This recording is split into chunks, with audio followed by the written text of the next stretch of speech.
Welcome students.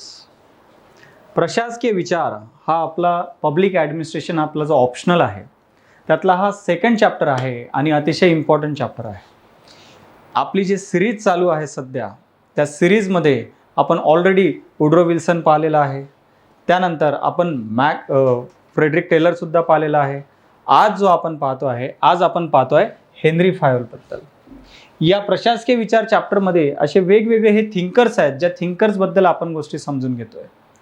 आज Henry फायोलबद्दल आपण समजून घेऊया. हेनरी फायोलबद्दल आपले वेगवेगळे लेक्चर्स होतील. अराउंड 3 लेक्चर्समध्ये आपण छोट्या लेक्चर्समध्ये हेनरी फायोल समजून घेऊ. हे पूर्ण सिरीज आहे, ज्या सिरीजमध्ये आपण वेगवेगळे सगळे थिंकर्स आपण समजून घेणार आहे, जे आपल्या पब्लिक ॲडमिनिस्ट्रेशन या ऑप्शनलसाठी आवश्यक असणार आहेत. ओके, हेनरी फायोल याचा जो सिद्धांत आहे त्या सिद्धांताला आपण जे नाव देतो ते आहे प्रशासकीय व्यवस्थापन सिद्धांत.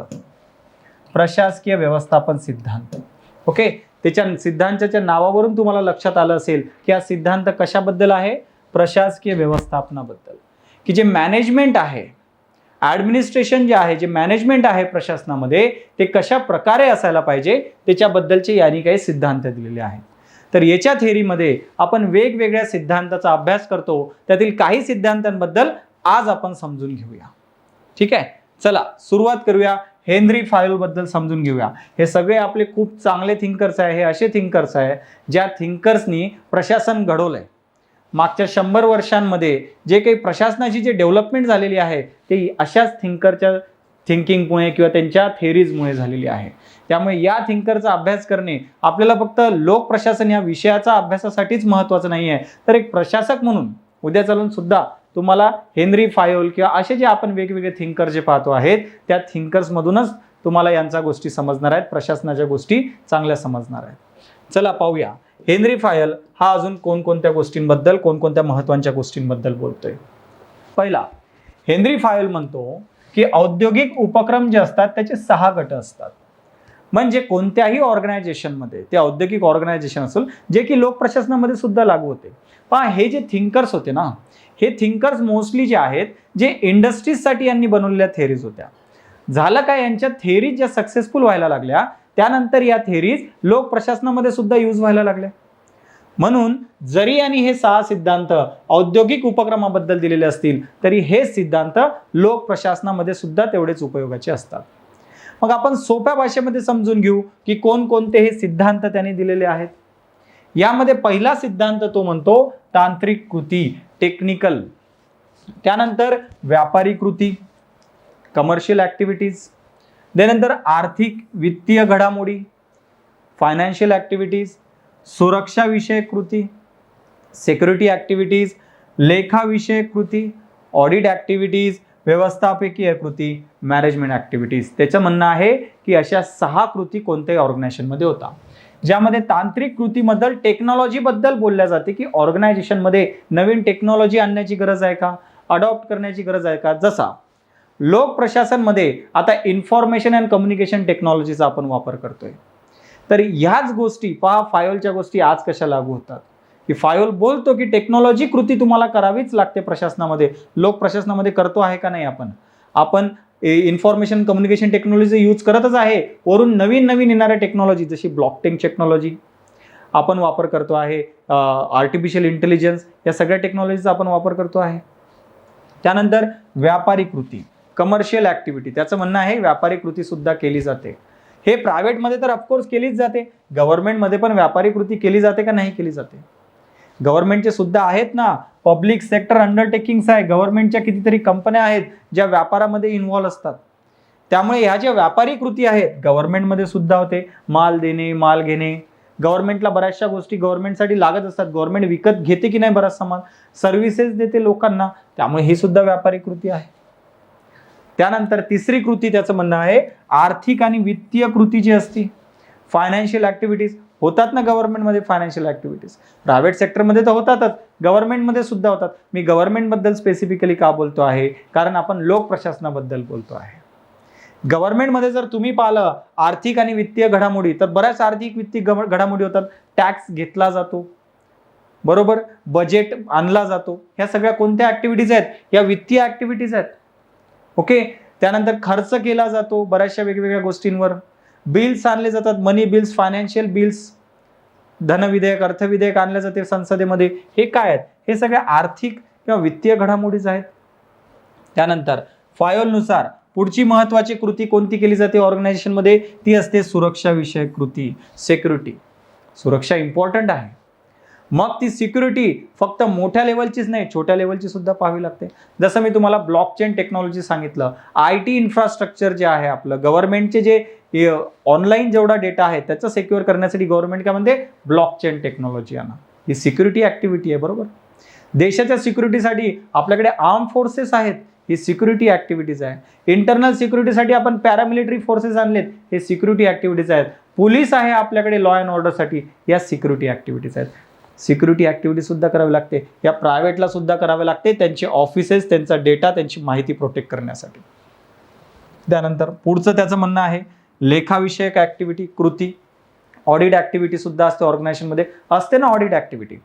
आपल्याकडे गव्हर्नमेंटमध्ये कलम 148 ते कलम 150 मध्ये दिलेला आहे ना, CAG, controller and auditor general, CAG दिलेला आहे.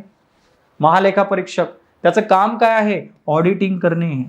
जेवढा काही रेकॉर्ड आहे त्याची तपासणी करणे, त्यामध्ये जर काही लूफहोल्स असतील, काही प्रॉब्लेम असतील तर ते सांगणे, हे काम सुद्धा आपल्याकडे CAG करतो. पहा होते की नाही ऑर्गनायझेशनमध्ये लेखाविषयक ऍक्टिव्हिटी. हे प्रायव्हेटमध्ये पण होतात, त्यांचे स्वतःचे ते ऑडिटर बसून ते करून घेतात, CA ला अपॉइंट करून ते कामं करून घेतात. त्यानंतर व्यवस्थापकीय कृती, मॅनेजमेंट ऍक्टिव्हिटी, हे सुद्धा होते ना, गव्हर्नमेंटमध्ये होतेच. हे मॅनेजमेंट करण्यासाठी मिनिस्टर्स आहेत आपल्याकडे, मिनिस्टर्स आहेत, मंत्री आहेत, नागरी सेवक आहेत, सिव्हिल सर्वंट, नोकरशाही, हे काय आहेत? हे व्यवस्थापकीय कृतीच करतात ना गव्हर्नमेंटमध्ये. की जे आपले ऑफिसर असतील, IAS असतील का, डेप्युटी कलेक्टर असेल का, तहसीलदार असेल का, BDO असेल का, पंचायत सेक्रेटरी असेल, हे सगळे कोण आहेत? हे जे सचिव असतील वरच्या लेवलला, कोण आहेत? हे व्यवस्थापक आहेत गव्हर्नमेंटमधले. त्यामुळे कोणत्याही ऑर्गनायझेशनमध्ये अशा 6 कृती होतात आणि या 6 कृती झाल्या तरच ऑर्गनायझेशन चांगली चालते.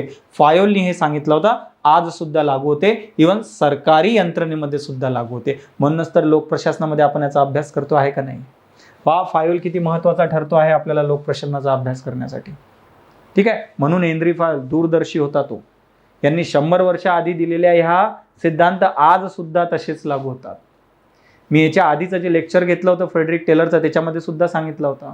वुड्रो विल्सनचं लेक्चर घेतलं होतं, त्याच्यामध्ये सुद्धा सांगितलं होतं. याच्या आधीचे तुम्ही पाहिले नसतील तर पहा ते आधीचे लेक्चर्स, त्यामध्ये पण मी हे सांगितलंय. पहा त्यांचे सिद्धांत सुद्धा, जे इतके वर्ष आधी झालेले सिद्धांत आज सुद्धा लागू होतात. एवढे महत्त्वाचे सिद्धांत त्यांनी दिलेले आहेत. याचबरोबर फायोल अजून काय म्हणतो? फायोल देतो प्रशासनाची 14 तत्वे. फार सिंपल आहेत. जरी 14 दिसत असतील, एक्झाममध्ये तुम्हाला कधी असं विचारत नाही 14 तत्वे सांगा, यातले काही तत्वे तुमच्या एक लिहिण्यासाठी तुम्हाला आवश्यक, एक्झाममध्ये एक 7-8 तत्वे तुम्ही लिहू शकतात. हालाकी तुम्ही इतक्या वेळ ऑप्शनल वाचलेला असतो, तुम्हाला 14 लिहायला सांगितलं तरी तुम्ही 14 लिहिणार, कारण तुम्ही वाचलेलं असतं, त्याचे रिव्हिजन व्यवस्थित झाले, तुम्हाला समजलेलं असते. पहा 14 तत्वे तो सांगतो. त्याचं म्हणणं आहे कोणत्याही ऑर्गनायझेशनमध्ये जर प्रशासन चांगलं ठेवायचं असेल तर हे 14 तत्वे तुम्हाला फॉलो करणे आवश्यक आहे. तेव्हाच तुमचं जे प्रशासन आहे ते प्रशासन चांगलं चालू आहे असं आपण म्हणू शकतो. मग कोणकोणती 14 तत्वे आहेत? पहा, पहिलं त्याचं म्हणणं आहे कामाची विभागणी व्यवस्थित करा. डिव्हिजन ऑफ ए वर्क चांगलं झालं पाहिजे, कामाची विभागणी एक चांगली होणे आवश्यक आहे. ओके, त्यामध्ये हे कामाची विभागणी पहा, आपण फ्रेडरिक टेलर बद्दल ज्यावेळेस बोललो होतो तेव्हा सुद्धा आपण बोललो होतो कामाच्या विभागणीबद्दल. गव्हर्नमेंटमध्ये होते का कामाची विभागणी? होते ना. वेगवेगळ्या मिनिस्ट्रीज कशासाठी बनवलेल्या आहेत, डिपार्टमेंट कशासाठी बनवलेले आहेत? कामाच्या विभागणी करण्यासाठी. आणि कामाची विभागणी नाही जर केली, ओव्हरलॅपिंग होते कामाची एकमेकासोबत, एक सुद्धा काम दड होत नाही. एक ना धड भराभर चिंध्या जे म्हणतो आपण ते होते. कामाची विभागणी केली तर सगळे कामं व्यवस्थित होतात. त्यानंतर अधिकार आणि जबाबदारी. त्याचं म्हणणं आहे तुम्हाला अधिकार द्यावे लागतील लोकांना, सोबतच त्या अधिकारांचा ते वापर कसा करत आहेत त्याबद्दलची त्यांच्याकडून जबाबदारी सुद्धा घेतली गेली पाहिजे. होते तुम्ही डिस्ट्रिक्ट कलेक्टरला अधिकार दिले तर तो काम कसा करत आहे त्याची जबाबदारी सुद्धा तुम्ही त्याच्याकडून घेता ना. हे अधिकार आणि जबाबदारी हे सुद्धा ऑर्गनायझेशनमध्ये करायला पाहिजे, हे सुद्धा महत्त्वाचं तत्व आहे. त्यानंतर तो ऑर्गनायझेशनमध्ये म्हणतो शिस्तची आवश्यकता आहे. प्रत्येक ऑर्गनायझेशनमध्ये शिस्तची आवश्यकता आहे. आपल्याकडे नियम बनवले आहेत, जसे IAS rule, central civil service rule, नियम बनवले आहेत सरकारने. कशासाठी बनवले? हे अधिकारी शिस्तीनं वागतात का नाही हे चेक करण्यासाठीच आपल्याकडे हे रूल्स बनवले आहेत. त्यामुळे शिस्त हा फायोलचा प्रिन्सिपल आपल्याला लोकप्रशासनामध्ये दिसतो. आज्ञा आणि हुकुमातील एकता. त्याचं काय म्हणणं आहे की आज्ञा आणि हुकुमामध्ये एकता पाहिजे.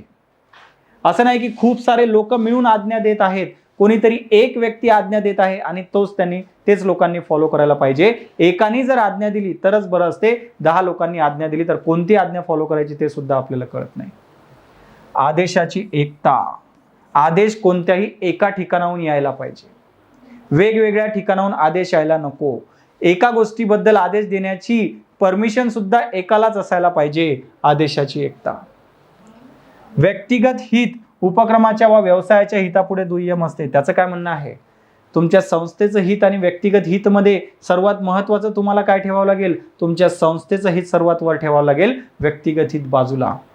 जर संस्था पुढे गेली तरच तुम्ही व्यक्ती म्हणून करिअरमध्ये तुमच्या डेव्हलप होऊ शकतात. संस्था बुडाली तुम्ही सुद्धा बुडाल. त्यामुळे तुमचं हित नंतर ऑर्गनायझेशनचं हित तुम्हाला सर्वात आधी ठेवावं लागते. ऑफिसर लोकांकडून शपथ याच गोष्टीची घेतली जाते की बाबा तुम्ही काम करत असताना व्यक्तिगत हित बाजूला ठेवणार. पहिले तुमच्या सरकारचं हित आणि लोकांचं हित सर्वात आधी तुम्ही पाहणार. कर्मचाऱ्यांचे वेतन. फायोलचं म्हणणं काय आहे? वेळेवर कर्मचाऱ्यांचं वेतन मिळालं पाहिजे आणि योग्य वेतन त्यांना मिळालं पाहिजे.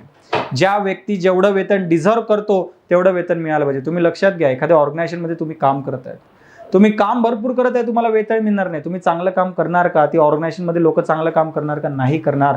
त्यामुळे कर्मचाऱ्यांना योग्य वेतन मिळणे हे सुद्धा किती आवश्यक आहे. पहा, फायोल किती दूरदर्शी गोष्टी बोललेल्या आहेत आणि किती महत्वाच्या कर्मचाऱ्यांच्या उद्देशाने सुद्धा तो गोष्टी बोलतो. केंद्रीकरण. त्याचं म्हणणं आहे सेंट्रलायझेशन असायला पाहिजे सरकारचं. केंद्रीयकरण असेल तर निर्णय पटापट होतात. खूप जास्त विकेंद्रीकरण झालं तर निर्णय व्यवस्थित होत नाही. या बाबतीमध्ये फायोलचं क्रिटिसिझम आहे, जे आपण फायोलच्या क्रिटिसिझम मध्ये पाहू, त्याच्यावरच्या टीकेमध्ये पाहू. कारण आजचा काळ हा केंद्रीयकरणाचा नाही तर विकेंद्रीकरणाचा आहे. त्यानंतर स्केलर चेन, पदानुक्रम, हायरार्की म्हणतो तो म्हणतो ऑर्गनायझेशनमध्ये हायरार्की असायला पाहिजे. आहे ना आपल्याकडे डिस्ट्रिक्ट कलेक्टर आहे, त्याच्यावर सेक्रेटरी आहे, त्याच्यावर सेंट्रलचे सेक्रेटरी, मग त्याच्यानंतर आपल्याकडे वर कॅबिनेट सेक्रेटरी, असे खूप सारे आहेत आपल्याकडे. ओके, वेगवेगळे असे लेयर्स आहेत ऑर्गनायझेशनमध्ये. असे वेगवेगळे ऑर्गनायझेशनमध्ये हायरार्कीज आहेत. याच्यानुसार काय कळते तुम्हाला ऑर्डर कोणाकडून घ्यायची आहे आणि प्रमोशन झालं तर तुम्ही कोणत्या पोझिशनला जाणार हे तुम्हाला कशावरून कळते?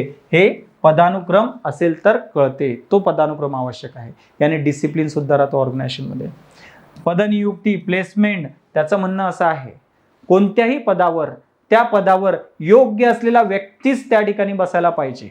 आणि जर तुम्ही त्या पदावर योग्य असलेला व्यक्ती बसवला, पदनियुक्ती, त्या पदावर नियुक्ती करताना योग्य व्यक्ती बसवला तरच ऑर्गनायझेशन पुढे येऊ शकते. त्यामुळे पदनियुक्ती हे तत्व व्यवस्थित फॉलो झालं पाहिजे.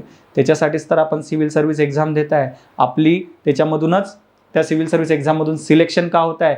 योग्य व्यक्ती म्हणून त्या पदावर बसवण्यासाठी ही एक्झाम आपल्याकडून घेतली जात आहे. समन्याय, इक्वॅलिटी. प्रत्येकाला तुम्ही समान न्याय दिला पाहिजे, समान ट्रीटमेंट दिली पाहिजे. हे नाही की एखाद्या एम्प्लॉईला तुम्ही चांगलं म्हणत आहे, दुसऱ्या एम्प्लॉईला तुम्ही दूर ढकलत आहे. असं जर केलं तर ऑर्गनायझेशनमध्ये सहकार्य डेव्हलप होईल का? नाही होणार. त्यामुळे प्रत्येकाला समान न्याय मिळाला पाहिजे, समान वागणूक मिळाली पाहिजे. आणि सरकार देते. महिला असो, पुरुष असो, कोणीही व्यक्ती असो, कोणत्याही जाती धर्माचा असो, सरकारमध्ये प्रत्येकाला समान न्याय दिला जातो, समान ट्रीटमेंट दिली जाते प्रत्येक एम्प्लॉईला. कर्मचाऱ्यांच्या कार्यकाळाची स्थिरता. प्रत्येकाला एक कार्यकाळाची स्थिरता द्या. हे नाही की तो आज त्याला नियुक्त केला तुम्ही, लगेच 2 दिवसांनी ट्रान्सफर, लगेच 1 महिन्याने ट्रान्सफर. तो व्यवस्थित काम करू शकतो का त्याच्या कार्यकाळाची स्थिरता नसेल तर? त्यामुळे त्याला एक कार्यकाळाची स्थिरता तर तुम्ही द्यायला पाहिजे. आणि या कार्यकाळाच्या स्थिरतामुळे उत्तरदायित्व सुद्धा इन्शुअर होते. बरोबर ना? उत्तरदायित्व इन्शुअर होईल का नाही? कारण तो लॉंग टर्म असेल तर त्यांनी दिलेल्या कार्यासाठी उत्तर कोण देणार? तोच देणार, कोणी दुसरा नाही देणार. नाहीतर तो म्हणेल की माझ्या कार्यकाळामध्ये झालंच नाही, मी तर थोड्या वेळासाठी होतो. तो दुसरा नंतर जो आला तो त्याला उत्तर मागा. नंतरचा आलेला म्हणेल आधीच्याला उत्तर मागा. लॉंग टर्मसाठी एकाच ऑफिसर असेल तर त्यालाच उत्तर द्यावं लागेल. पुढाकार, इनिशिएटिव्ह. कर्मचाऱ्यांना पुढाकार सुद्धा घेऊ द्या. त्यांना जर वाटलं की आम्हाला काहीतरी मॅनेजमेंट मला सुचवायचं आहे, त्यांना सुचवू द्या. हा पुढाकार सुद्धा त्यांना घेऊ द्या. हे सुद्धा आवश्यक आहे. आणि गव्हर्नमेंट करते. गव्हर्नमेंट सजेशन घेते, फीडबॅक घेते, लोकांकडून फीडबॅक घेते. ओके, शेवटी सेवा लोकांनाच दिल्या जाते. आणि लोअर लेवलचे जे ऑफिसर्स असतात त्यांच्याकडून सुद्धा धोरणे बनवताना फीडबॅक गव्हर्नमेंट घेते. संघ भावना, एस्पिरिट द कॉर्प, त्यांचं काय म्हणणं आहे? एस्पिरिट द कॉर्प किंवा संघ भावना म्हणजे काय? ऑर्गनायझेशनमध्ये काम करणाऱ्या लोकांना एकामेकांबद्दल सद्भावना असायला पाहिजे, बंधुभाव असायला पाहिजे, त्यांनी सोबत काम करायला पाहिजे, तरच ऑर्गनायझेशन पुढे जाऊ शकते. ते जर एकामेकाशी कॉम्पिटिशनमध्ये असतील तर ऑर्गनायझेशन ग्रो होऊ शकत नाही, ती कधीही समोर जाऊ शकत नाही. त्यामुळे संघ भावना आवश्यक आहे. पहा किती चांगल्या गोष्टी बरं फ्रेडरिक आपल्या हेनरी फायलने सांगितलेल्या आहेत. ओके, ते 6 कृती ज्या त्यांनी सांगितल्या त्या सुद्धा किंवा 14 तत्वे किती महत्त्वाचे तत्वे आहेत. आज सुद्धा आपल्या ऑर्गनायझेशनमध्ये, ते सरकारी असो का प्रायव्हेट असो, आपल्या ऑर्गनायझेशनमध्ये आज सुद्धा ते आवश्यक आहेत. आणि ह्या अशाच गोष्टी आपल्या पब्लिक ॲडमिनिस्ट्रेशनच्या कोर्समध्ये आपण शिकून घेतो, ऑनलाईन कोर्समध्ये सुद्धा आणि ऑफलाईन कोर्समध्ये सुद्धा. आपला ऑनलाईन कोर्स जो आहे तो सध्या रेकॉर्डेड लेक्चर आपले अवेलेबल आहेत ज्ञानदीप ऑप्शनल ॲपवर. आणि ऑफलाईन कोर्स जे आपले 7 जुलैपासून आपली बॅच चालू होते. तुम्ही अधिक माहिती घ्यायची असेल तर तुम्ही माझा जो मोबाईल नंबर आहे 940 542 546 आणि 1 इथे दिलेला नंबर, त्यावर तुम्ही कॉन्टॅक्ट करू शकता. थँक्यू.